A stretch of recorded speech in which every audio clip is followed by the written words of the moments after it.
Concluding implications for individuals. I'd like to conclude with some reflections on the big picture of these stages and their implications for making our way in a challenging world. First, I don't want to leave the impression that people march through the stages with lockstep precision. Things are more complicated than that. It is possible to live in more than one stage at a time.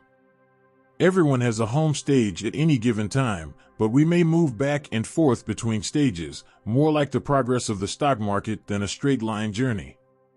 The one clear progression is that each stage builds on the ones before it. One cannot leap forward to stage 5 from stage 2. The stages in between are a natural development, like stages in the life of a plant. But it is possible to go back a stage or two, either a natural, unconscious slipping back if a new stage is too challenging, or a deliberate moving back for selfish or altruistic reasons. That is, a certain amount of ambiguity is natural and normal. This underlines the fact that spiritual growth, like plant growth, must be natural, in God's time, rather than a program forced on someone else or oneself. So let God grow you at His pace. Second, every one of these stages is natural, normal, good, and appropriate. Later stages are not better than earlier stages. Each stage is the best place for a person to be in a natural progression of development. To be in a particular stage is only negative if one is stuck in that stage and becoming mired in the negative elements that can cause concern at each stage. Stage 2, for example, the discipleship stage, may sound negative and inferior because of its tendency to rigidity and judgmentalism, but it is actually a beautiful stage of learning and growing and integrating into a spiritual community. It only becomes negative when people lose the courage to keep growing. Higher stages are wonderful in that they are more connected to God, less self-centered, and integrate heart along with head. These are things to seek after, but are not attained without the normal progression. Those who attain the more mature stages are the last people who would want to consider themselves superior.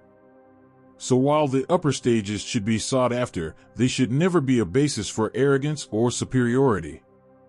Third, it is extremely helpful for leaders and mentors to learn the characteristics of each stage so they can recognize where people they mentor are in this continuum. We are attracted to people who are one stage ahead of us. We are perplexed by people who are 2 stages ahead of us. And people who get 3 stages ahead sometimes get killed. Good example, Jesus Christ. So effective mentoring occurs when a mentor willingly goes back a stage or 2 in order to meet people where they are, at stages 1, 2, or 3. This is not hypocrisy, it is recognizing that people learn best when the information is in a form they are prepared to handle, John 16 verse 12, which is usually at most 1 stage ahead of where they are at the moment. Moving backwards for the sake of others is an act of grace, not selfishness. It is an act of mission. On the other hand, to move backwards out of fear, selfishness, or the need for control can lead to getting stuck or spiritual fossilization, a dangerous position to be in. As you mature spiritually, the mentors get fewer, at least finding a mentor who can help is harder. But as you mature spiritually, the opportunities to mentor increase. We mentor those who are in earlier stages. We have been there and done that. We learn from those who have explored stages where we have not yet been. Mutual nurture takes place between people at the same stage of spiritual development. And as for stage 6 people, they are mentored by God alone. Fourth, the Bible addresses all 6 stages of spiritual development and the dark nights of the soul that often accompany them. That's one of the reasons parts of the Bible are close to us. They may speak to stages we have not yet experienced and, therefore, cannot fully understand. But as we grow spiritually, more and more parts of the Bible are open to our understanding. I suspect that parts, at least, of the Sermon on the Mount, Matthew, chapters 5 to 7, are written to those at stage 6, the stage of unconditional love. How many people do you know who could be slapped in the face and yet feel no stir of resentment inside? How many people do you know who despise or resent absolutely no one in their hearts? How many people find it natural to bless those who curse them?